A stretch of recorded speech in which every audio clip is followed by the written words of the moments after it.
ladies, Manisha here. Welcome back to my channel. So today I'm sharing with you an upside down scenic nail art. I know it sounds really crazy, but I did it as an Instagram collab, and the prompt was to do an upside down mani. So yeah, I thought I'd do an upside down mani. Yeah, so basically I've done a couple of coats of that beautiful nude sort of sheer polish, the Sally Hansen one, and I've let that fully dry, and then I've just gone ahead and popped some foil glue onto my nails, and I'm going to let that dry as well. So in the meantime, I'm going to be popping on these beautiful sheer pigments from She Modern. I'll leave a direct link for you down in the description box below, and you can go and check those out. There's I think 14 in total at the moment of these colours, and they're really pretty.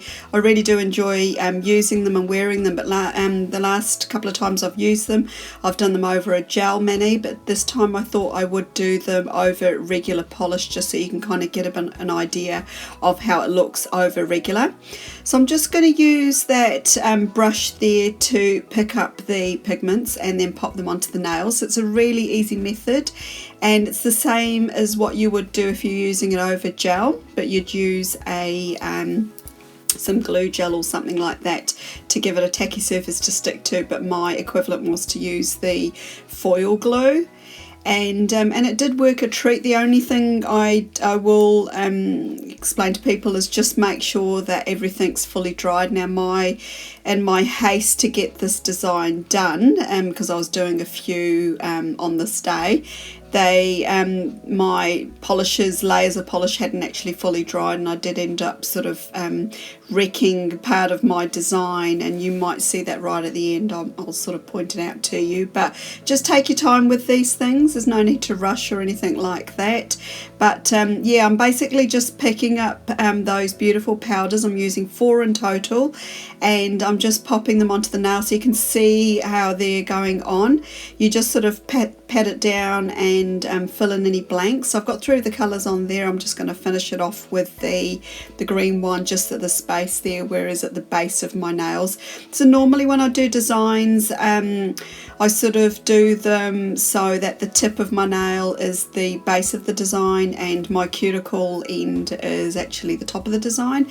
But to do an upside down one, I stamped my design on the other way around, and it was really quite unusual for me to do it this way. I'm just not used to it. It felt really weird, and yeah, more difficult than what I thought it was going to be, but anyway, I got there in the end. So this is my base ready to go.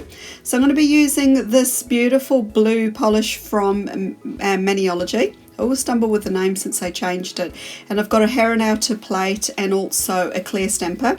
So I'm going to be using this image here at the bottom right hand side of the plate, and I chose it because it was kind of like a scenery one, and I thought it would be more obvious when I'm stamping it upside down that it is upside down, if that makes sense.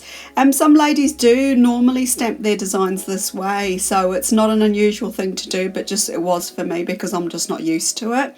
But anyway, I'm moving along the plate and just sort of taking different parts of it and just stamping it along my nails. I just sort of missed a little bit there, and I've just gone back into to re-stamp it. And then I'm going to do the middle finger and also the ring finger. So I'm just sort of working my way along that same image. And yeah, I found I had a few little missing bits on there, so I'm just sort of going to go ahead and colour them in using a fine detail brush.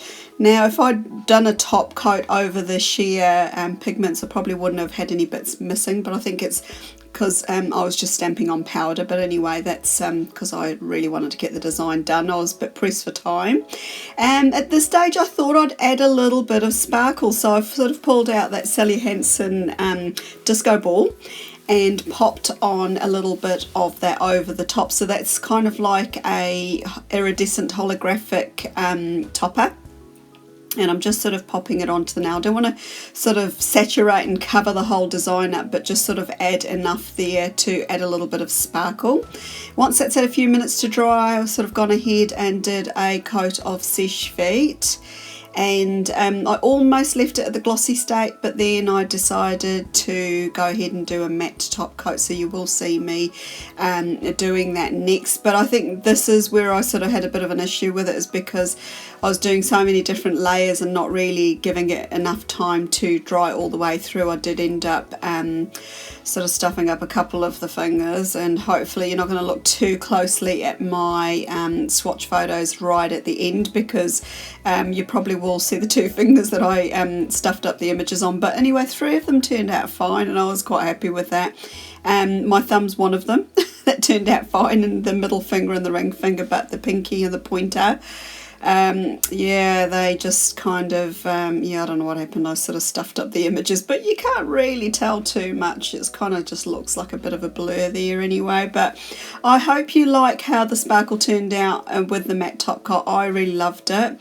And if you'd like to see more from me, more creative videos and reviews, just subscribe to my YouTube channel. It is free to do so. Hit that notification bell, and you can also stalk me on Instagram. I've got an Instagram account, and my direct link is down below for that. Apart from that, ladies, thanks for stopping by. Hope you all have an absolutely fabulous day wherever you are. Bye for now.